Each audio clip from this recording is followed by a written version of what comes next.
right, let's get a little intro going here. Welcome to the new media show. We're back. Doing the new media show again. People are actually going to listen to this junk. We do it live. We're live right now. We'll just do it live. We're going live. We're going live. We just can't get enough. The new media show. Let's go. Just do it live. We're going live. We're going live. Bada bing, bada boom. The new media show. We do it live. Just do it live. We're going live. We're going live. We're going live. The new media show. I'm like Adam Curry and you're more like John C. Dvorak. I think I am Adam Curry and you're the old curmudgeon. We do it live. Doing the new media show again. The new media show. Technology. We make it sound so special. And here we are, Rob. Welcome again to another week of the new media show. Yeah. Always great to be back and always fresh stuff to unpack in the podcasting space. So I'm happy to be here to do that. Yeah, and I tell you, I'm running on little sleep. I've been busy. Yes. So I'm Red Bulling it today. Yes. But yeah, we're kind of excited by the time this show's over. Shh. Our new stats is going to be online. So we officially announce it tomorrow, but Got it. Beta testers have beta tested and provided us feedback. And, you know, it's amazing when you have additional eyes looking at things. They go, what's that? What's that? What's that do? That's a little weird there. Right? What's the explanation on that? Yeah. And yeah, we're very, very excited. So I will say this. We're introducing something called the retention graph. Oh, that's interesting. Yeah, That's cool. It's very, very cool. And so it's one of the things that they innovated on. And, you know, we've been able to do this partial download tracking for years. So we've converted that into a retention graph that every one of our beta testers was like, yeah,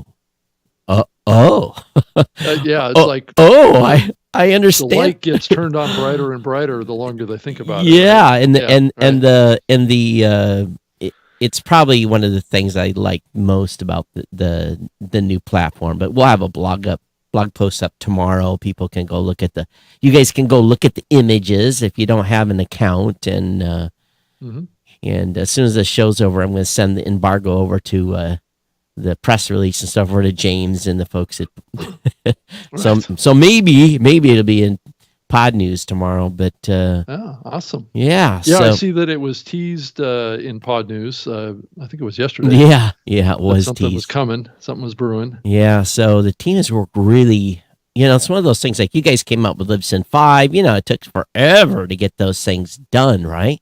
Yeah, yeah. And you know, so we've been on a 2-year journey to completely you know, set dynamite to the old stuff and get rid of it. So finally, almost all the old will be gone from Blueberry. All right. And we'll have, that's always good to do. Yeah. Hey, before we get too much further into the episode, we should probably inform everybody that Dan Franks isn't going to join us today. He emailed me this morning saying he was feeling under the weather today, so we had him all set to be on the show, and I know it got publicly promoted through Pod News and other places that he was joining us to talk about evolutions, and so that's not happening, but we're trying to get him rescheduled for next Wednesday. So if you're here to listen to what Dan Franks has to say, you're going to have to come back next week for that. Yeah, he's not going to be here. Yeah. So, I was looking forward to having him on and picking his brain a little bit. Yeah, I think that podcast movement Evolutions in LA coming up next month, I think is a little bit of a milestone event for really probably a more aggressive comeback for in-person podcasting events again. So I think it's like the first one over the hump. You know, and it's too bad because Dan's not here, but we could have, if I was all prepared. Right.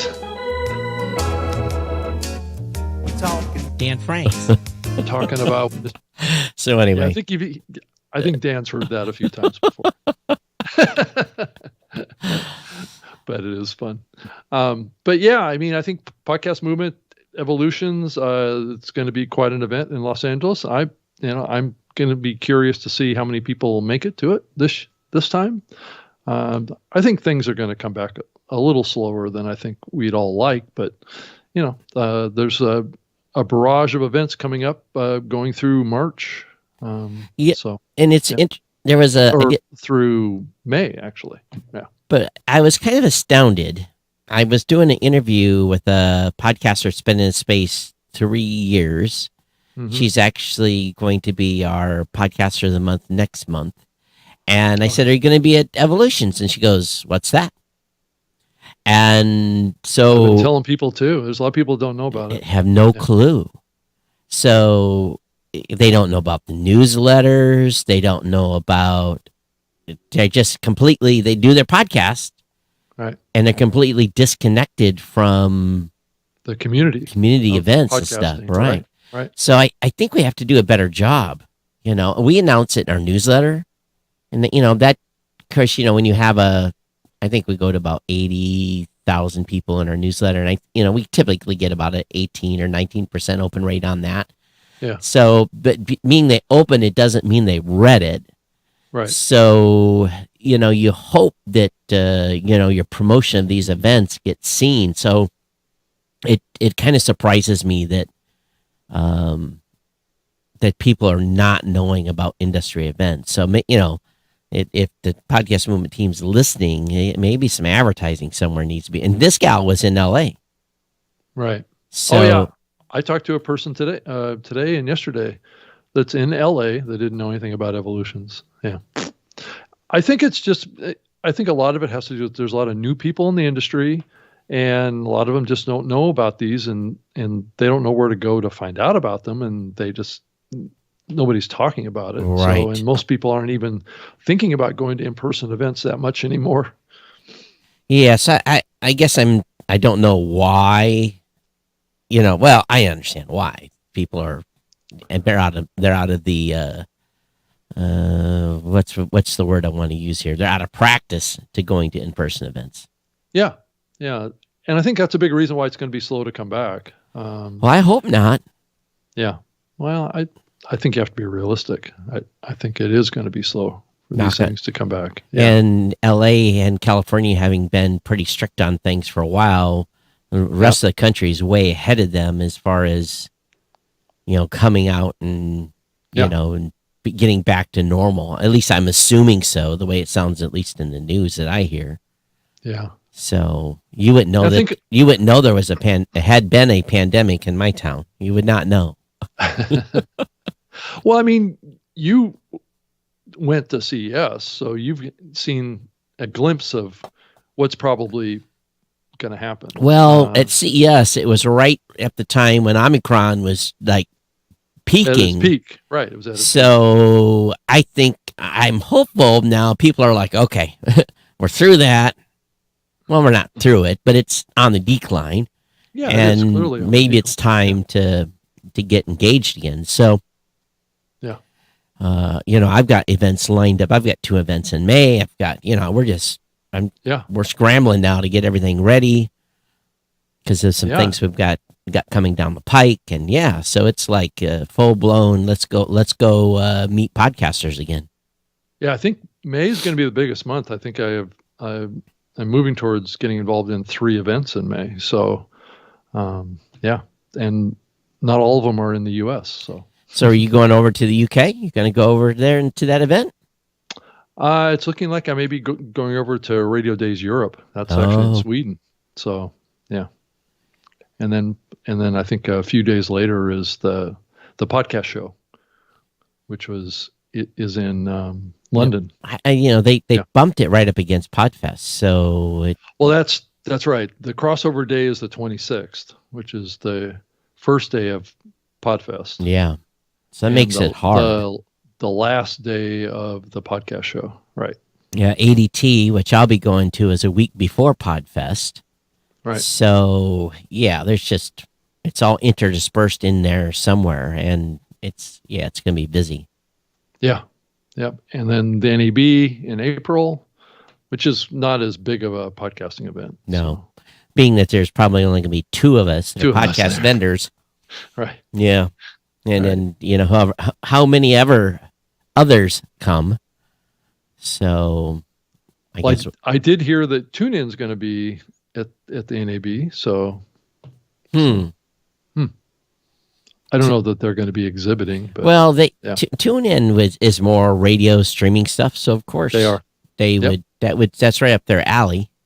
So, well, they've hired a new vice president of podcasts over there at TuneIn. His name is Mike Chambers, and he actually was the former founder of a podcast listening app called Moonbeam, which was basically a sampling platform for podcasts, not unlike what Swell was in the early days. Right. So then it looks like there's a renewed interest in podcasting over at TuneIn. Not that TuneIn was, not involved in podcasting. They have been for many years.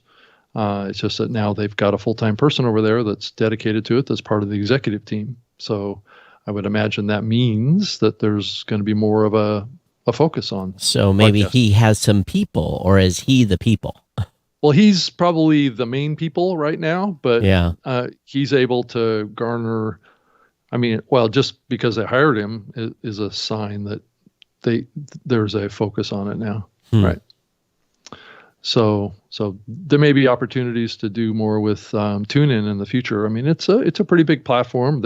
They're expanding internationally, but Todd, you're right. They've been and they primarily are focused on supporting radio stations, right? In kind of like a geographic oriented approach. They were the original platform that kind of built the listening around the Alexa platform. So we're doing an integration with another platform that is coming, and there's quite a few of them. I don't know if I think I'm under NDA and I can't say who. Yeah. But I guess we'll just say it's another app platform. And pretty big. Well, I don't think the app's very popular in the United States, but it's definitely outside the United States pretty popular. So again, it's spoken word is being intermixed within apps of various types. I guess I'd be careful there. Yeah. One topic I'd love to raise with you and get your opinion on is, we've obviously seen upstarts in some of these content apps, two particularly, Rumble and Getter. And it does kind of beg the question. Most of those apps are primarily video experience apps. But it does make you wonder, they are content consumption apps and they could be good podcast listening apps as well. I kind of wonder, do you think that we're going to see those platforms get more involved in podcasting since they have a web presence and mobile app presence? And there seems to be growing interest. I know Joe Rogan built a presence over on Getter as well as, I think, Rumble. I just wonder if those are future podcast listening apps. I don't know, and I'm not familiar with Getter. What is it? Gettr? Yeah. And it's very, very similar to Rumble. So it's a brand new social media platform founded on the principle of free speech and independent thought and rejecting political censorship and cancel culture. It is the one from Getter. So yeah, very close to the same mantra that Rumble, which I think Dan Bongino or something like that. Yeah. He's one of the co-founders of that or whatever. Yeah. Dan's got his show over there too. Yeah. Yeah. So I don't know. I think Rumble was mostly video, right? Well, it is video primarily. It's news links. It's actually a kind of a Facebook competitor to some degree. Oh, I see. And I think Getter is probably a little bit more of a Twitter competitor to some degrry. Yeah, looking at the screen, it kind of looks like a Twitter competitor. There's definitely, I don't care about your politics. I don't care where people listen, as long as they listen. And I'm sure that probably Rumble and Getter are probably more right-leaning audiences. Well, yeah, I'm going to assume. True, but it may not always be entirely that. Right. So I think that's how it started because of certain things that are going on in the in the world today Right, that have driven people over to going to a different platform because they don't want to get canceled or censored. Right. And that could be a trend that moves across genres and political orientation over time. So, right. I'm just, I guess I'll have to go over there and play around and see. I haven't consumed any content on either one of those platforms. So, again, if it's a place where people can find my content, right, I'm good. I don't have a political bent show, and this one isn't either. So we don't care if it's, again, if the audience is right leaning, I don't care long if they listen, they listen, right? I more specifically on this show, we're welcoming to conservatives or liberals to listen to this show, and we're not really trying to play a partisan angle here. So if there's millions of people over there that are only using that app to listen and consume content, then it's a great place to be. Yeah, being political on a show is an easy way to lose 50% of your audience. Right. Yeah. It's not a pathway to build. Well, I think there's probably two sides to that. Certainly there's content creators, and I think Dan Bongino is a good example. That has built a significant audience on a partisan position. Yeah. And I think I think a lot of these guys take the position that their position is more focused on the truth and freedom and things like that is really what it comes down to. And is that really a partisan position, or should it be? Well, I think he's on the radio and as well. So, and I think he took over some slots from the late Rush Limbaugh. That left a huge hole, a 3-hour block, 5 days a week, and on lots of radio stations around the country. 700 plus radio stations.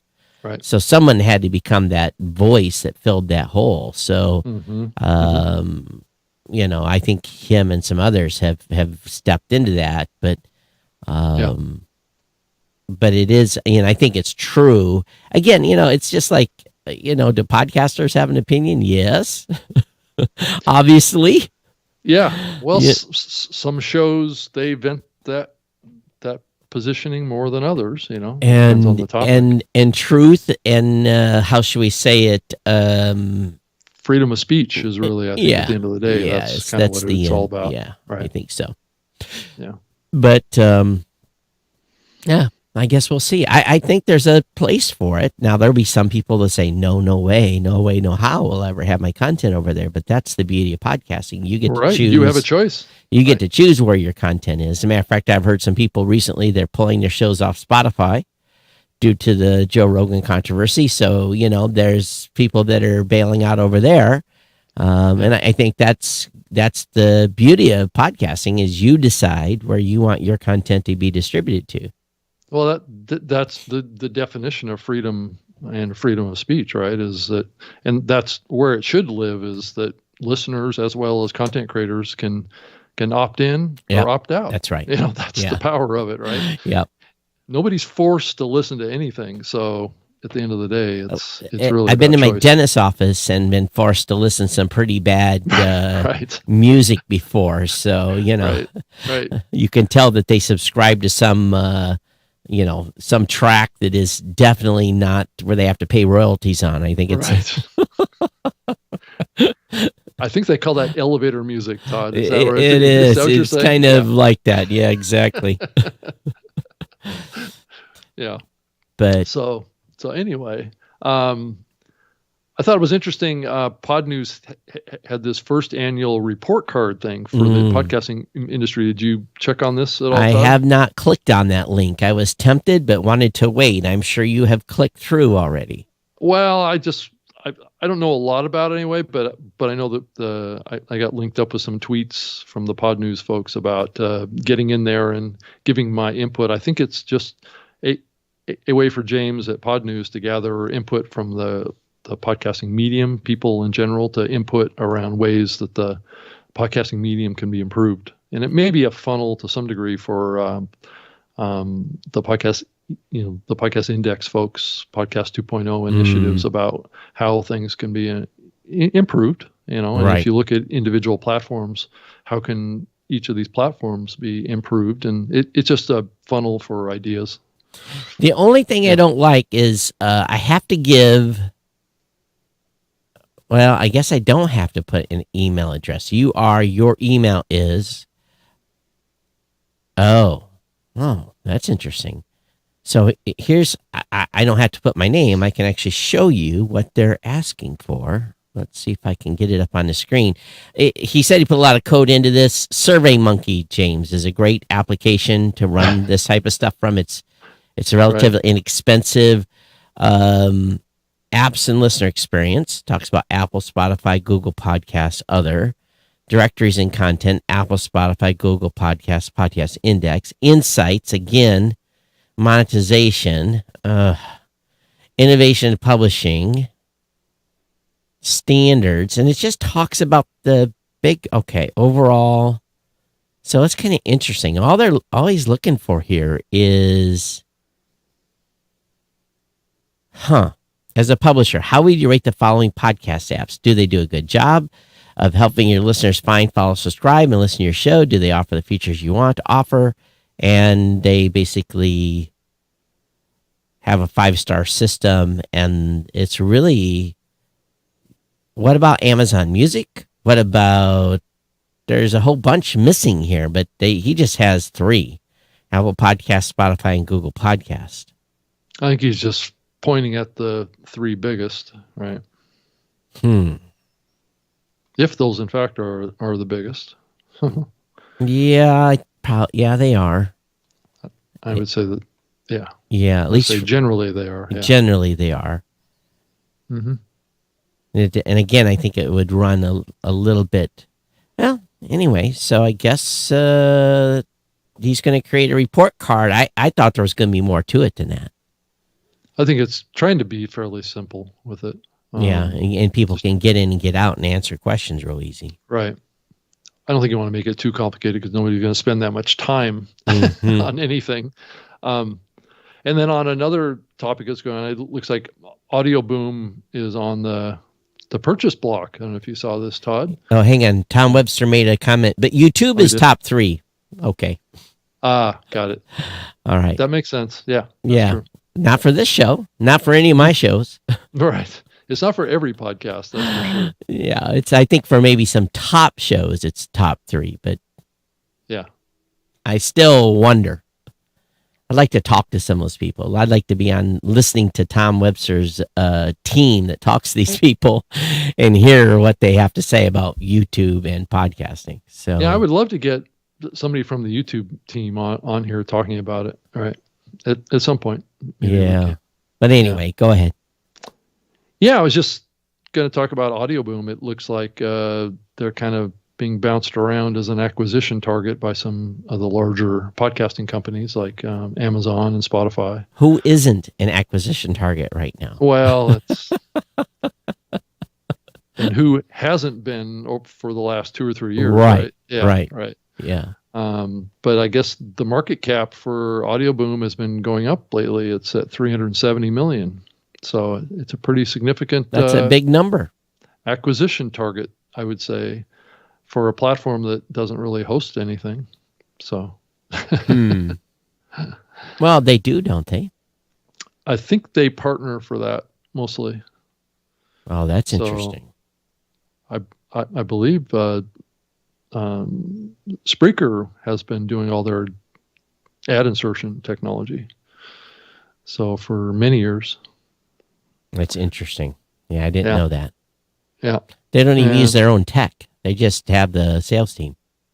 Well, they're kind of a content platform, really, at the end of the day. I think Russell Brand really kind of built that company early on. I mean, he was like their lead podcaster for many years. Rob, they have hosting it. I'm looking right on here now. Start a new podcast. Already have a podcast. Simple hosting, distribution, embedded player, advanced analytics. Your podcast. But is that provided by them or? Yeah. Podcasters from $9.90 a month or $99 per year. Okay. Podcaster Pros if you have more than 10,000 plays per month.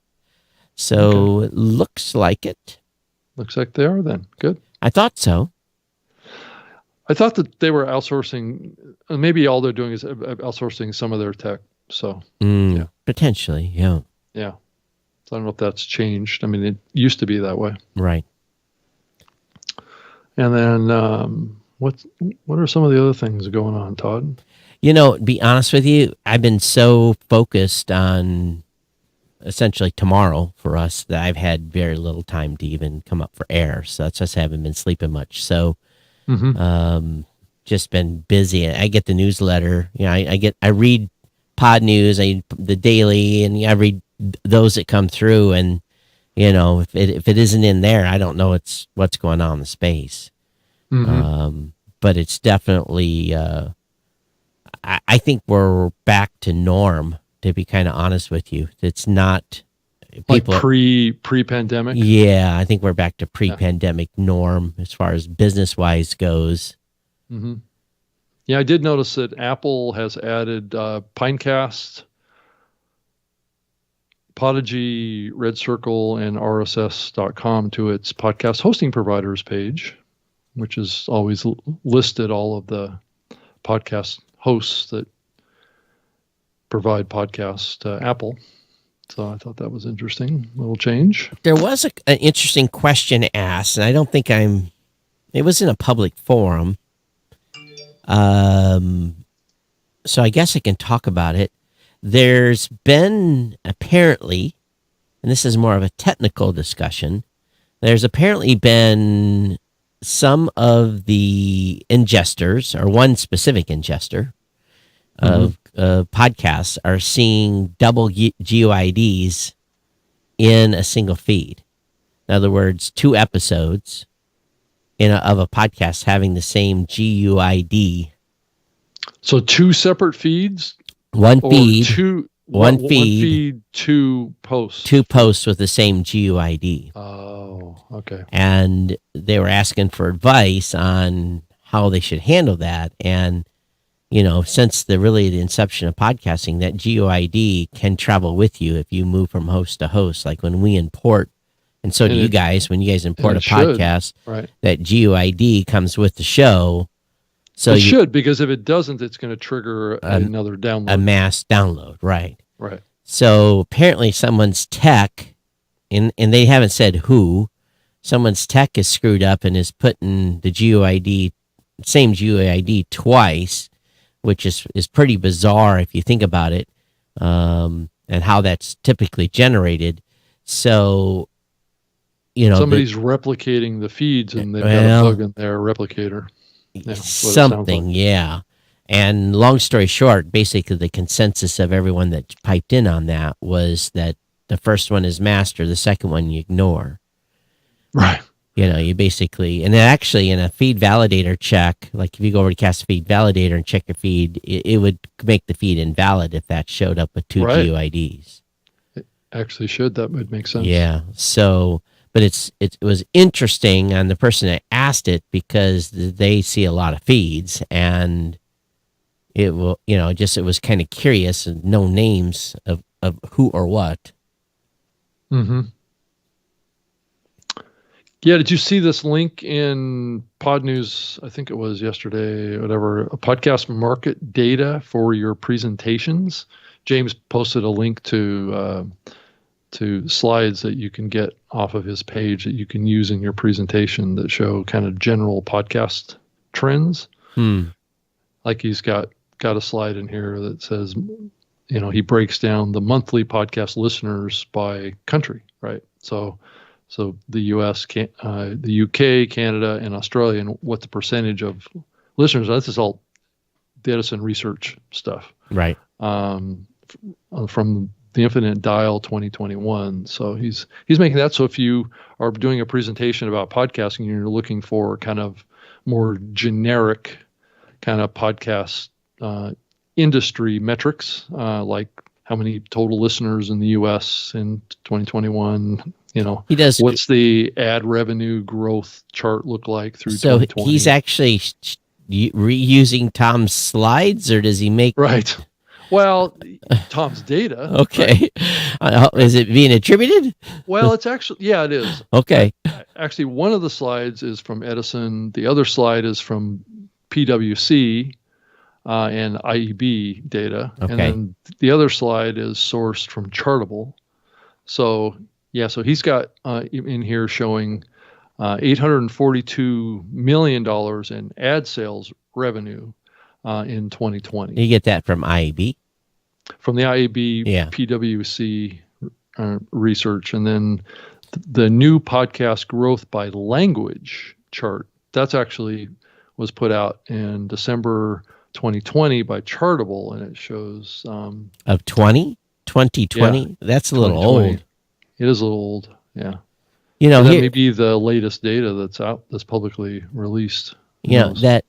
People often will wonder, how does IAB know how much ad dollars are being spent? Well, that's a good question. Well, they do annually. They send out to all the podcast hosts and anyone that's doing ad deals, essentially all IEB members in particular. They say, okay, how much? And this is another thing too. Most people don't know this. Your IEB membership is based upon your revenue. That's how much you pay. It's a sliding scale, and the more you make, the more you pay. So your guys' bill's a much bigger one than ours. So we all submit our numbers. It's okay. This is how much, and they do that separately from the annual reporting for our billing, but because it's a revenue thing. So then they just ask, okay, how much did you have in ad sales? And they have a spreadsheet. You fill that out, and they anonymize it once they send it back and come up with a grand total. So I think those numbers are probably pretty accurate. Now, I don't know how many of the folks that are doing ad deals are not IAB members. Right. Well, that's the bigger question. And shows that are selling advertising directly that have nothing to do with IAB. So there's a certain percentage of that's going on too that probably will never be tracked. Right. So it's just a snapshot. But what's interesting is that I think over the last 3 years, I mean the highest number is 842 million, and that was in 2020. Is that I think over those same 3 years, I think it's been forecast that podcast advertising was going to be over $1 billion in each of those years, and it never made it. Well, I'd be surprised if we're not over $1 billion. Probably by now, yeah. I mean, if we were at 842 with the majority of people, of the larger players running podcast ads, if it comes in at close to $1 billion already, over 2 years, it's probably... and with an increased spends, and you look at the ad load report that came out, that's another crazy thing, is the number of ads are being placed. We've talked about that a number of times on the show. Right. So so hopefully we've made it over the 1 billion mark, but I'm not sure that anybody's actually reported that as actual fact yet. Not that I've seen. Yeah. I could be wrong, but yeah. So there's also some discussion going on. Can I talk about this? Let me think. Oh, no, I can't. Crap. Sorry. The conversation's in a channel I can't share information in. So I have to think before I speak, or I'll get whacked on the arm. Right. But I think there might be at some point some new measurement some things we may have to do with our measuring systems to account for some activity going on in media consumption. I'll just put it that way. Wow, that couldn't be any more generic than... Yeah. What is that? I'm sorry. I opened up a can of worms and I left everybody hanging. I apologize. Right. So Podvader said, "Hey guys, not sure if you already spoke about the Ambies. I'm curious what the definition of indie podcast is. I noticed there's a nominee in there associated with iHeart. That's huge indie corporation."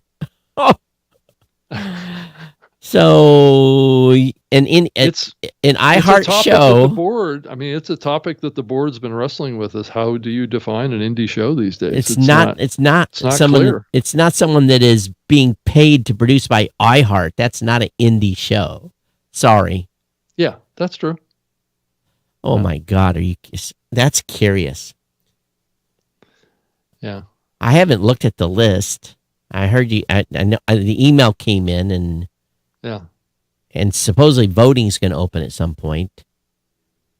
Yeah, for the nominees. I think as of today, is they were putting out who the selected nominees are for all the categories. Yeah.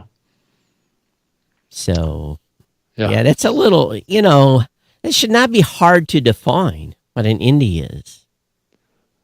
I think it is. It's not someone associated with a corporation like the iHeart.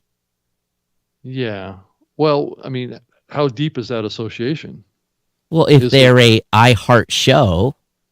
Well, but what's your definition of an iHeart show? Well, they have their basket of shows that they produce.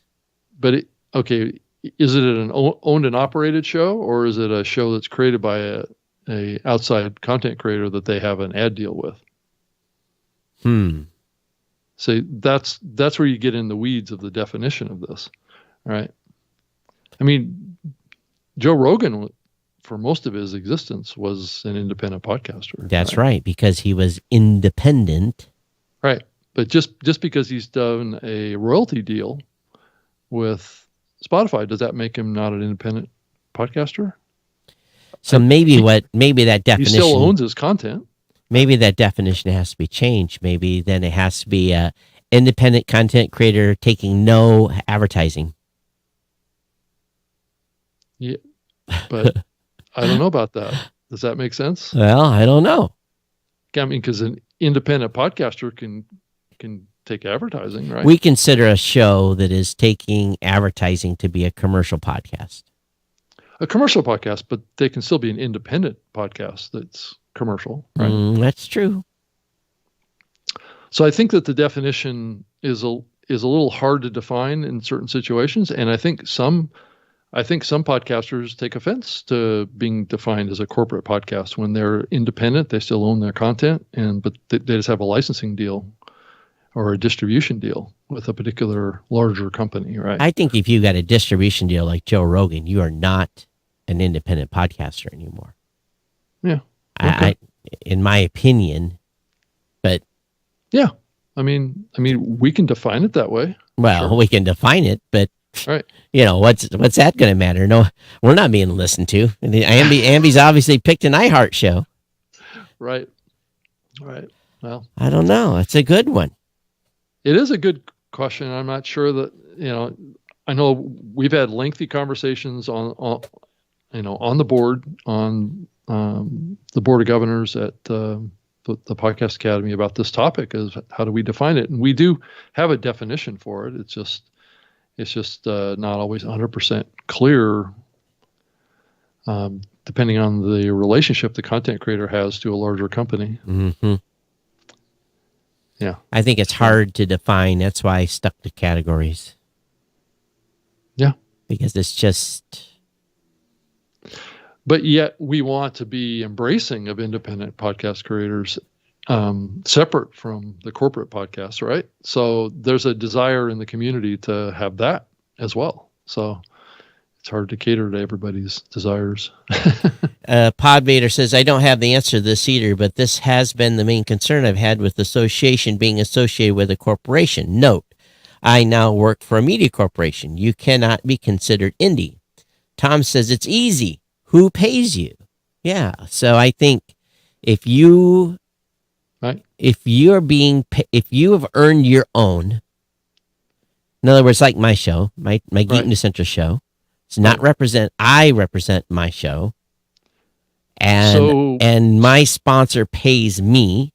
Right. I have a direct deal to do my show. I still consider myself an indie podcaster, personally. Right. But if you did, let's say, a deal with AdvertiseCast, or a platform that's true native media, but AdvertiseCast is not going to if I submit my show for the Ambies, right? AdvertiseCast is not going to come up as the company that is. It's a company that's selling me, is doing my advertising. It's not. I'm not part of the advice. Well, you're not Yeah. part of the content creation. I mean, I'm not part of iHeart. I'm not part of Pandora. I'm not part of Spotify. I'm not part of the big media house. They are my ad rep. That's different. Right.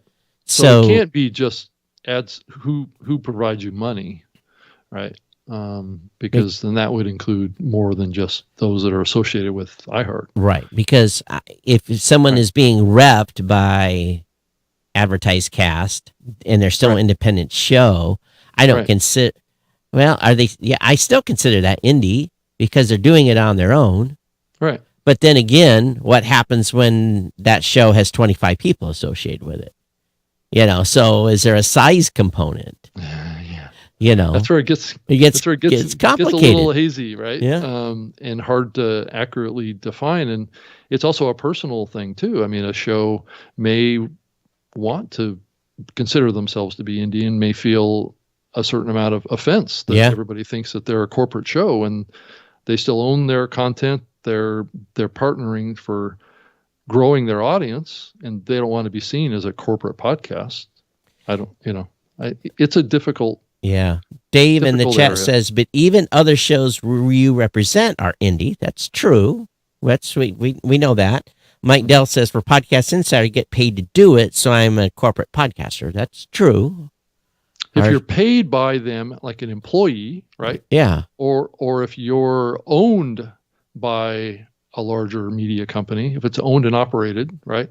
You're just talent, then I would say that's a corporate podcast, right? Then Dave says, because they make decisions about how to monetize their show, maybe a better way to ask Tom's question, who employs you? Well, that's true.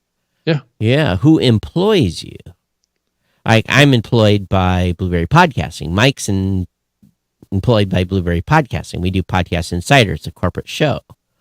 Mm-hmm. For this show, it's really my show and your show. Right. And we may be employed by our respective companies, but this show I consider to be an indie show. Yeah, it is. We don't get paid to do this. Our companies don't pay us to do this. No. So they may get some benefit from us doing it. That's an honest. Potentially, yeah. Yeah.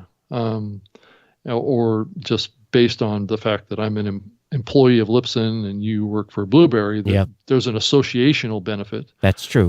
But that's about as far as it goes. Yeah. And then for like Geek News Central, who writes that check? Oh, I write my own check. If there's any money left to write a check to me. Right. Right.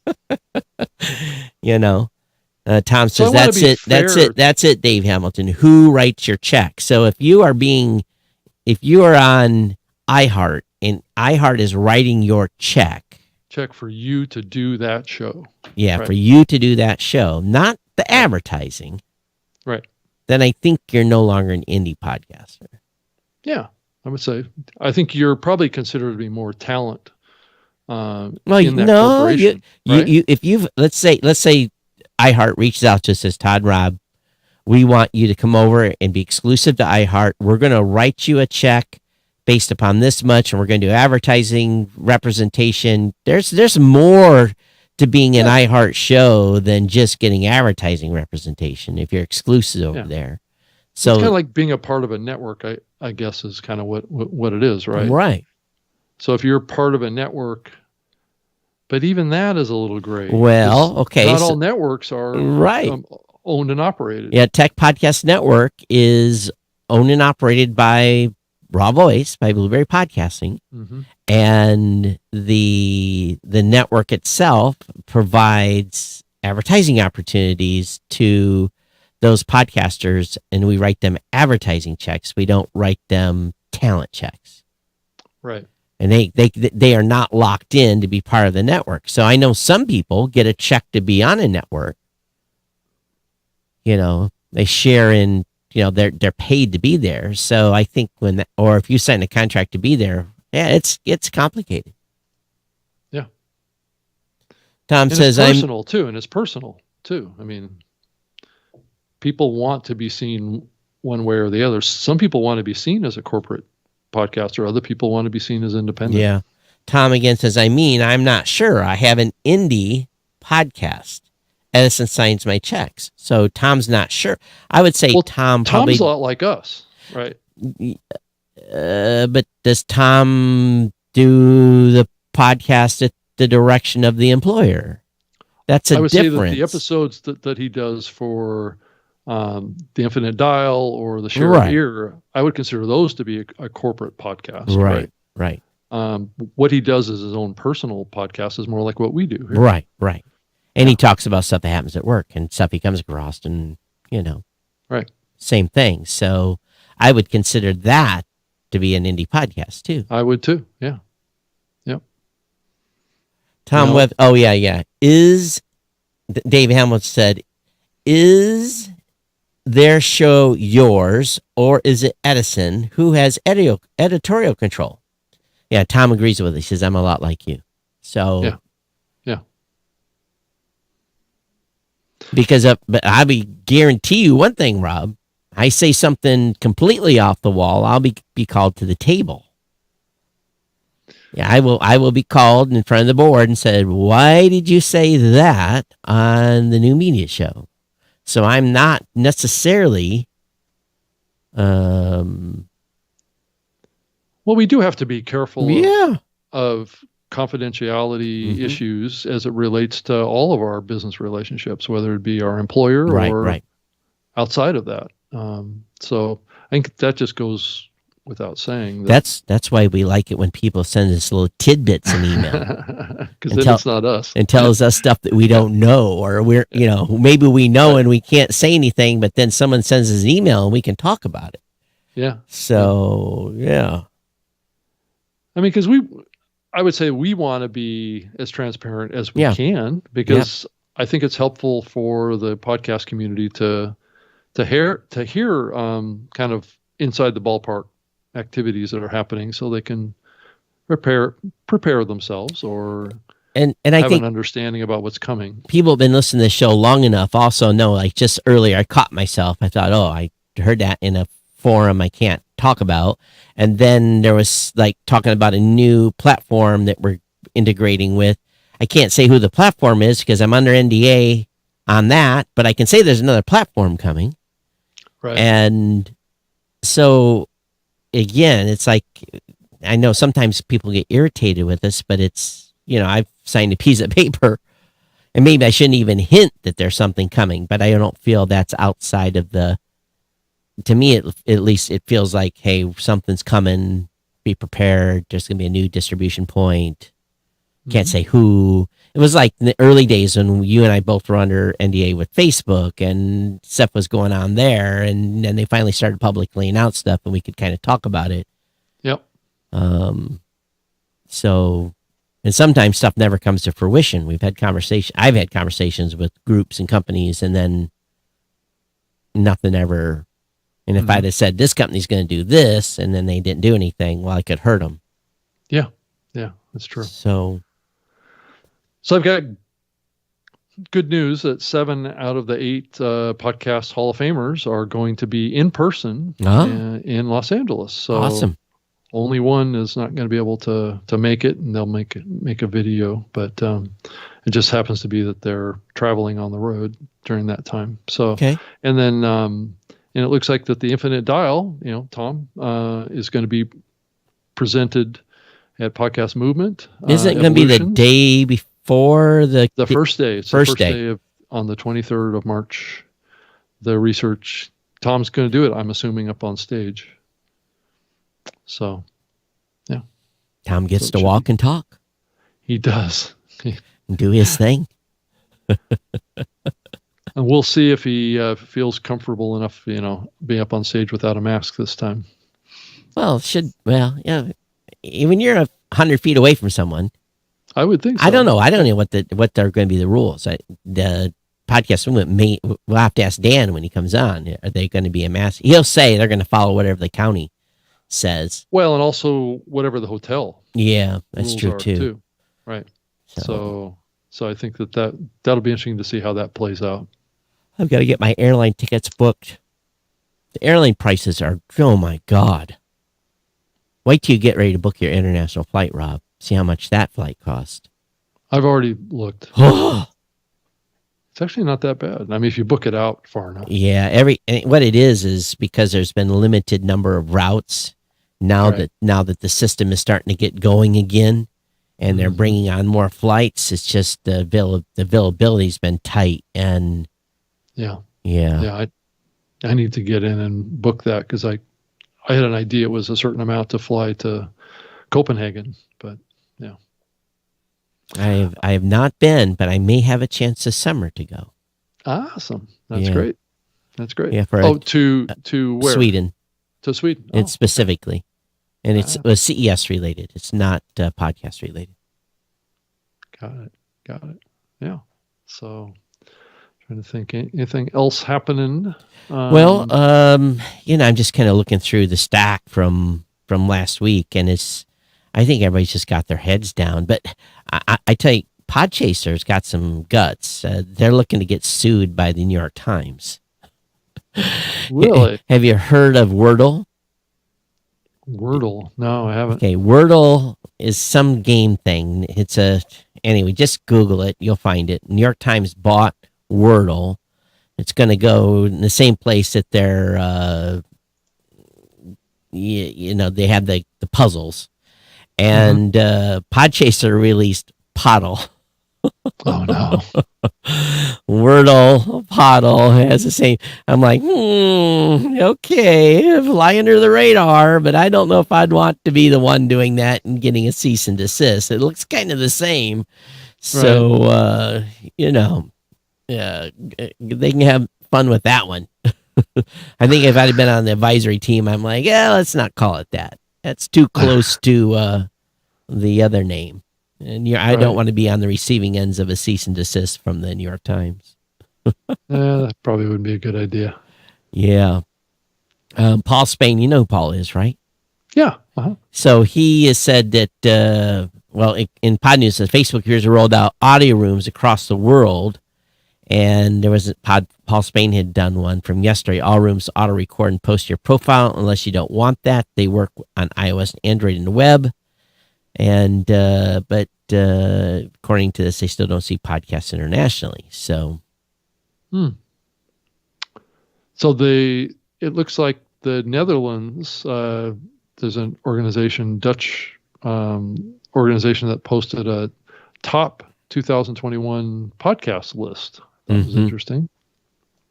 So, we're starting to hear a lot more about podcasting going on in different countries around the world, and James Cridland's done a terrific job of exposing all that stuff that and it's just happening more, and the more it gets exposed, the more there's more to expose, right? So you have this spinning situation that's happening with it. The more visibility it gets, the more activity grows in all these countries with podcasting. So, hey, I do want to share. This show is monetized through the new Podcast 2.0 apps. You can do a boost of this episode if you're using a Podcast 2.0 app. And I'm going to tell you what our earnings so far is, Rob, from this. Okay. So let me do a list in the chat here and hit that. So the New Media Show has earned 23,431 Satoshis. Okay. I think that's about $10. Okay. You will have to go do the conversion. But yeah, we've got, and Geek News Central has earned 29,048 Satoshis, and GNC was monetized a lot longer on that value for value than this show has been. But yeah, 23,431. So if you're using a Podcast 2.0 app and you want to boost our post, then you can do that. We appreciate it when you do. And those of you who have no idea what we're talking about here, is, I was talking with my team about this thing with Satoshis and being able to boost. Even I got the formatting of the XML tag wrong. So I consider myself pretty geeky, and I got the formatting of the tag wrong, and it's we got to make it easier for the average podcaster to employ that type of monetization scheme. I still don't know how to withdraw. I've got to figure it out how to withdraw those Satoshis so we can actually use them. I guess we'll have a beer each at Evolutions, but it is a interesting thing. I think it's still early days, but we got to make it a lot easier for podcasters to do it. It's got to be as simple as Cash App. It's really got to be that simple. And I often wonder, why don't we just integrate with Cash App or something like that? Or, I do PayPal, but it seems like it would be almost easier to have a Cash App link to send me money via Cash App. But what they wanted was a decentralized platform, and also being able to support the app developers, support Index, and support the podcaster by having it incentivized. Yeah. But there's probably a true business opportunity there for someone that wants to figure out how to do that in an easier way and still generate a split. Yeah. I think it's still early for what we're seeing with these alternative payment platforms. Who knows what's going to happen with that over the next couple of years, but I do think that it is picking up steam. I wouldn't be surprised if we see it continue to develop and grow over time as an alternative to the dollar. I've bought a Raspberry Pi. First time I've ever bought one of those. I'm going to put it together, and they've got a kit. I can run, I guess, what's called a Lightning node, and who knows what I'm building. I don't even fully understand it myself. Well, that's a layer that you add on top of a Bitcoin transaction, so you can actually move Bitcoin quicker. Because the problem with Bitcoin is that it takes a lot of processing and significant amount of time to process a transaction. Although I will admit that, and some people didn't get it, but the Super Bowl ad by Coinbase, where they had the QR code, I was sitting, okay, so this tells you where that's at too. I was at an American Legion in my hometown because every other bar was closed. And I'm a member of the American Legion, and that's the only place I didn't want to watch a football game by myself. So I was at the American Legion, and I'm sitting there. I got a big, tall Miller Lite and draft, and the commercial came on for Coinbase, and I'm looking at this. Didn't know it was Coinbase. I see a QR code up on the screen, and it took me about 10 seconds to realize it was a Super Bowl commercial. I picked up my phone, pointed at the screen, and of course, Coinbase's servers just got crushed. Right. So it just, crawl. Finally, it loaded and came up, and I'm like, oh, that was brilliant. Not an additional person in that room picked up their phone and pointed at the screen. I heard a few people say, what was that? So QR codes have been around a while. Yeah, a long time. And you would think people would know what a QR code is at this point. Well, I was not the youngest person there, but not the oldest. And so it's probably the first commercial in football, in the first commercial in history that if you didn't have a mobile phone, you couldn't see what the ad was. Right. And I think I got entered for $2 million worth of Bitcoin in some sweepstakes. So I hope I win that. If I do, I'm going to retire. Just joking. The thing about Coinbase is I've had a Coinbase account for a while, and still it's easy to use that and put money into it. But again, getting money into a wallet and all that stuff is a whole different game too. Right. Yeah, it is. Yeah. It's still fairly technical. I know I'm an investor in Coinbase. I bought some stock a while back, so hopefully it does well. Oh, they were the number one app, at least for 24 hours, in the iOS ecosystem after the Super Bowl ad. So I think they did okay in picking new people up. Of course, they make money off your transactions. They get a little piece of that. Right. So, and it seems like Bitcoin is fairly stable in its price over the last. Okay, good luck. I mean, fairly stable here recently. Is what I'm saying. Disclaimer: we are not financial advisors. No, we're not. And any money you put in Bitcoin can and probably will be lost. But you can't count on that. You want to roll the dice? Just go buy NFTs. Oh, well, yeah. Well, that's a whole nother conversation. And that area seems to be moving into podcasting more and more. Yeah, there it is. Yeah. So I think we're going to be hearing more about NFTs as you look to the future. Hey, we could sell each of these episodes as an NFT. Yep. Yeah, someone can own the rights to each of these episodes. I just don't know how to even start about accomplishing that. You have to get it connected up to a blockchain transaction. Yeah, well, again, someone's going to have to do that because it's like, okay, you got the rights, you've got the NFT. Well, that has to have something. It has to have some sort of token to go along with it. Well, you're basically selling a fractional ownership rights in the show, or entire, or they right. Yeah. They can buy out the whole thing. Yeah, right? yeah. Right. So if we want to, we can sell, Todd. We can sell individual episodes to someone else so they can own them. So yeah, it is. That's just why weird, they would want to do that. Me neither, but I mean, if we were generating a lot of ad revenue, then if they own the show, then they would have rights to the ad revenue, right? I don't know. Some of these things are just memorabilia tokens. They're not even. They're not even It like. could be like digital assets. Yeah, like a digital T-shirt. Right. It's again someone that knows. We need to have like the person to probably have on to talk about this some point would be Mr. Crypto himself, Gary Leland. Because if anybody would know, he's done very, very, very, very, very, very, very well with crypto. Mm-hmm. That's because he got in very, very, very, very early. And he set up a lot of servers to mine Bitcoin at its peak, and he had a deal on electricity. So I'll let him tell that story. It's true.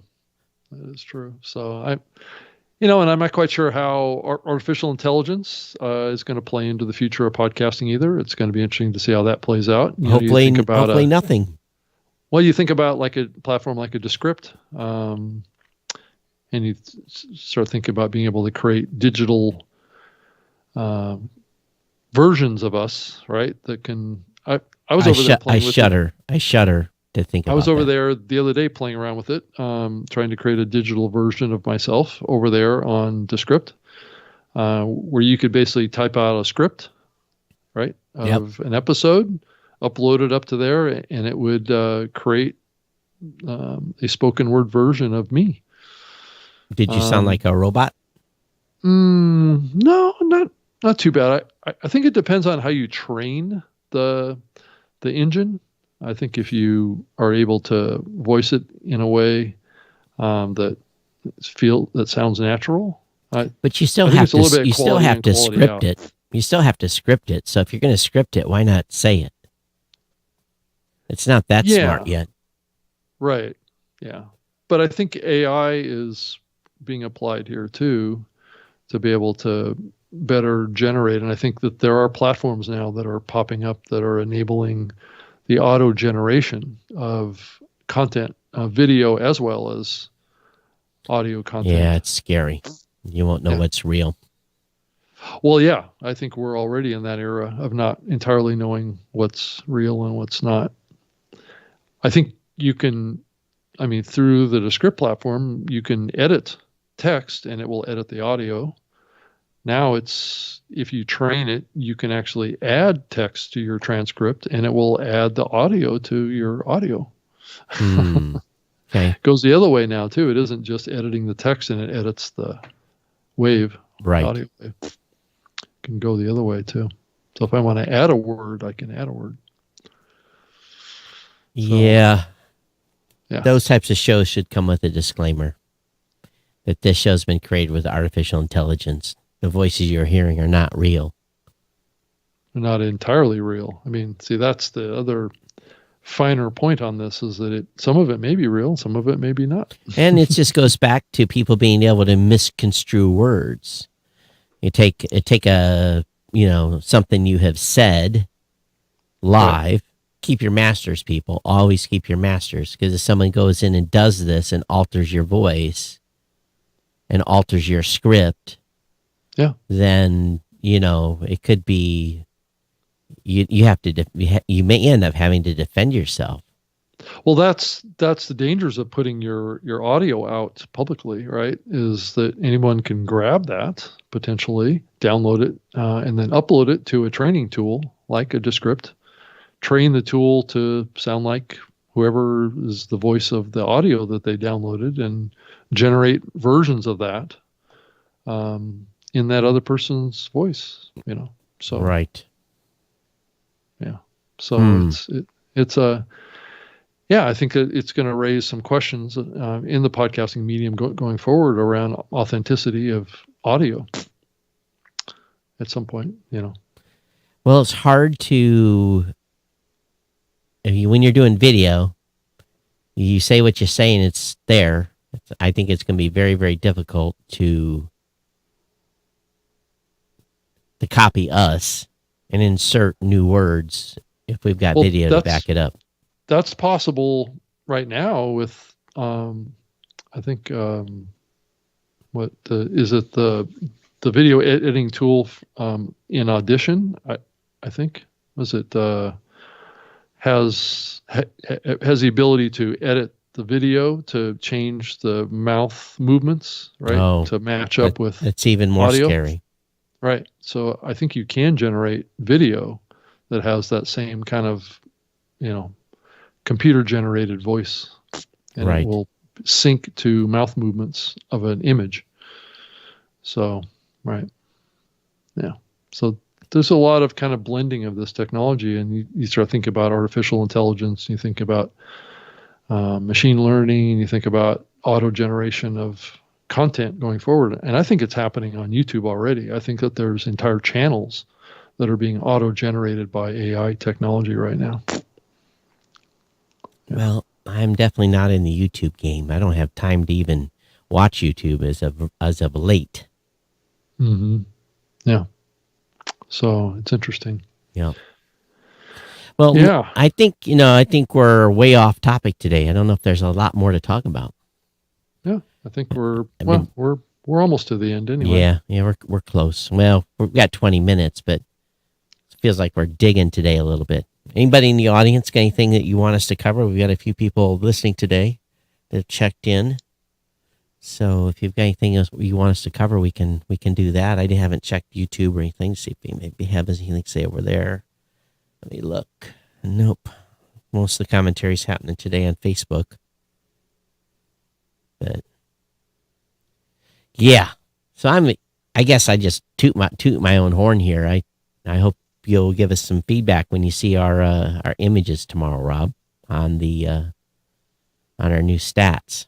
Yeah, I would love to see that. Yeah, and I'm also going to be getting rid of the train here in the next 2 to 3 weeks. Oh, you are? Where are you moving? Yeah. I'm just moving to a place that's quiet. Oh, are you staying in the same state? Are you going? Yeah, I'm staying in the same state. Yeah. All right. So. Yeah. Oh, okay. So no more. No more trains. It's going to be dead silent. Oh. So are you going to the country? Are you going to give us any? A little bit more out back per se. Yeah. So it'll be up in a quieter area. Okay. So it'll be better. And so yeah, you'll be seeing a little bit different background, and hopefully I can do more stuff with moving. Sucks. It does. Oh, it sucks. It sucks so bad. Yep. So I may have a week or so when I'm not fully operational, but it's coming up in March, but we shall see. Okay. Well, I'm not moving. I'm staying here as long as I can pay the rent bill. Right. Yeah. Well, we all have to face that. Yeah, I'm looking for my electricity and gas bill for last month when it was so cold. I'm sure that's going to be grab me by the arm and shake me a little bit. We're about to get an ice storm here tonight, so who knows? Tomorrow I might be working from the house. Yeah. Well, spring's coming. Not quick enough. I know. I agree with that. Yeah, I'm spending way too much time in shorts and having to wear, pants and having to wear socks. You definitely haven't lived like that for very long, have you, Todd? It's really, that's been the most difficult thing, is having to wear socks. I hate wearing socks. And for 25 years, I didn't have to. Well, if I was at work with the Navy, I had to wear, right. steel toe boots. But every waking off hour, I was in, either sandals or, tennis sneakers without socks. So, yeah, wearing socks suck. I agree. Yeah, you can do it in the winter, but it gets a little chilly. It does. So anyway, well, we should probably wrap it up. Yeah, we get out of here. Anyway, we're just talking. So you can find me at Geek News on Twitter. Of course, you can email me, todd@blueberry.com. If you've got something real juicy you want to send, you can send it to geeknews@gmail.com. That way it stays off the corporate server. But, if you haven't followed or subscribed to the show, please do so at newmediashow.com. Rob? Yeah, it can be found on Twitter as well, at Rob Greenlee, and that can also be found in all the social platforms too, just under my name. So if you want to reach out on any of those platforms or send me an email, you can certainly send it to robg@lipson.com, or you can send it to rob.greenlee@gmail.com if you want to keep it off the corporate server. So that's my personal email address, and would love to hear from you and hear feedback about the show and what we can do. We plan on taking the show on the road over the next 3 months and doing some live shows of this show. So that's coming up. So I'm excited about that again. Yep. You got to start working on the lineup if we're going to do one at NAB. Yep. I still haven't identified exactly where and when that's going to happen at the NAB yet. But I can at least start pulling together, possible guests and things like that may be in attendance. That might be in attendance. That's going to be the challenge. So yeah. And who knows? It just may be you and I. That's fine too. Right. We'll have to have an agenda though to talk about. Okay. Oh yeah, we will. Yeah. All right, everyone. Thanks for being here. Thanks for watching the show live. If you're subscribed or followed, thank you for being that as well. And of course, Rob and I do like our Satoshis being thrown at us, so make sure you boost the post and or just hit the PayPal link at newmediashow.com. Keep it simple. Right. Yeah, that's right. All right, buddy. We'll see you next time. Okay. Take care. Yeah. Bye-bye. Bye.